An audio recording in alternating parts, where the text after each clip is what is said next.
But honestly, these camps, Auschwitz, Treblinka, and others, were probably forced labor camps, not death camps or execution camps. They're probably, I mean, he's really sure of himself there. They're probably just forced labor camps, not death camps, you know. And we're actually going to see later on, he says that they actually were having fun. The Jews had good memories from these labor camps. You're actually going to see it. Okay? I mean, and you're going to see a lie that he says coming up here. And I mean, I literally, when I was watching it, it literally took my breath away.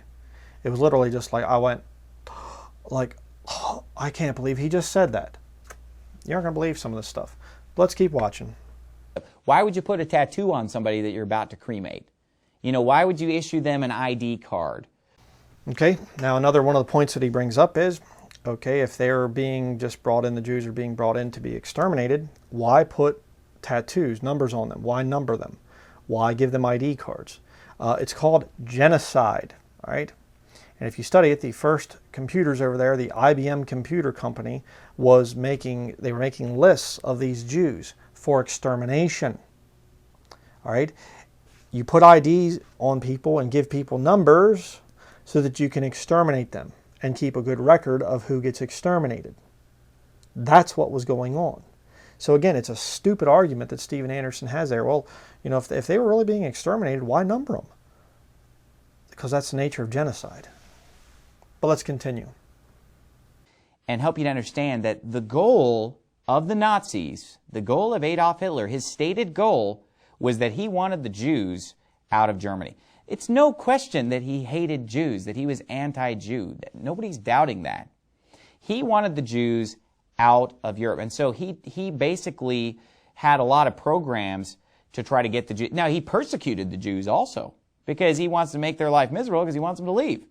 And, you know, I'm not saying that that's right, but he basically made their lives miserable, and he also tried to offer them incentives to emigrate somewhere else. His goal is to get them out of Germany.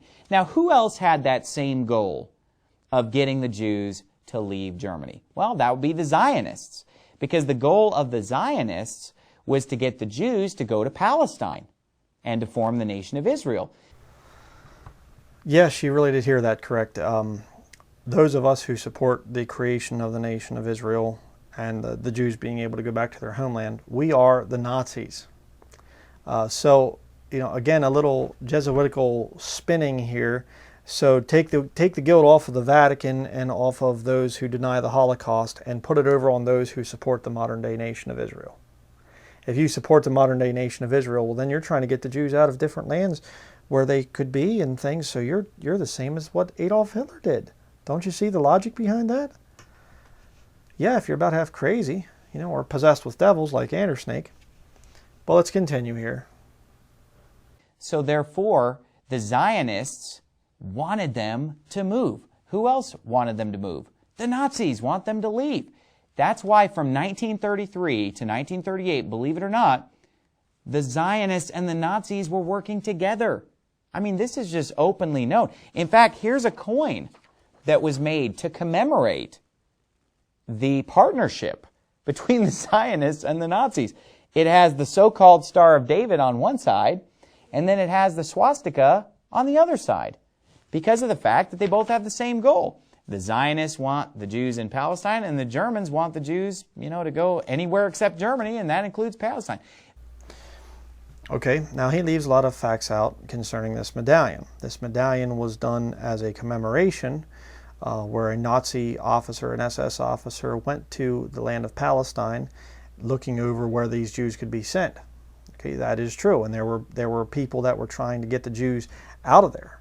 But again, if the two goals were mutually, you know, working together and things like this, wouldn't they have just kept working on trying to get the Jews to move instead of just rounding them up and exterminating them? If you have somebody who's into Zionism, you know, getting the Jews to return to their homeland, they're not going to be for exterminating the Jews. How can you resettle Palestine? You know, Israel is the real name. It's not Palestine. You know, how can you resettle Israel, the ancient land of Israel? How can you resettle it if you are for the slaughter of your own people? So again, this just he's such a liar. It's just insane. But let's continue.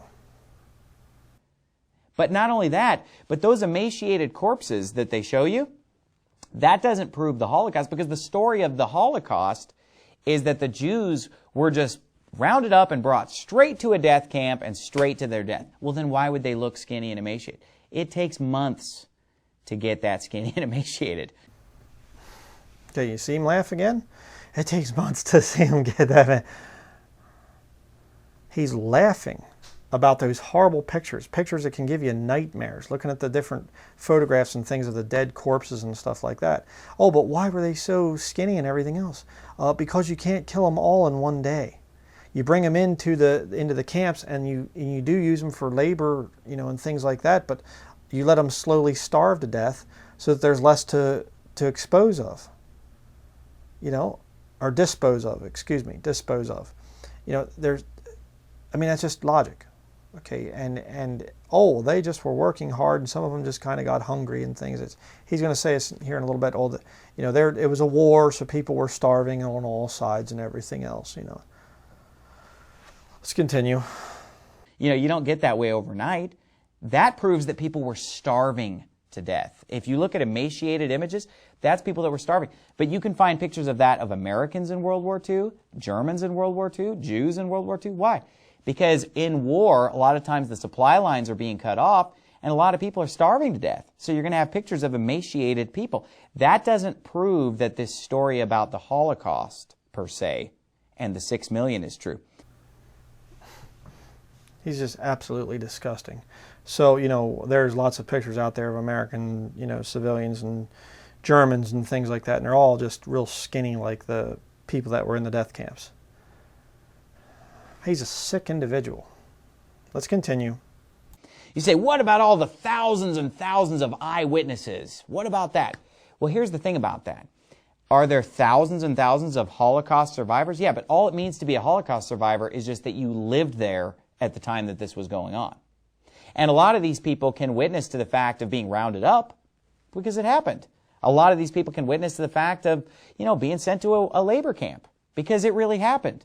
A lot of people will tell you about going to Auschwitz and playing on the soccer team and acting in musicals and plays and spending the camp currency at the commissary and things like that. Okay, I just got to pause it there for a minute. Can you talk about disgusting? A lot of the Holocaust survivors, they'll remember the good times, the dances that they went to and playing soccer and things and spending the money and stuff like this. It's just, they had some really good times. Now listen to what he says coming up here. This is the part that took my breath away when I first heard it.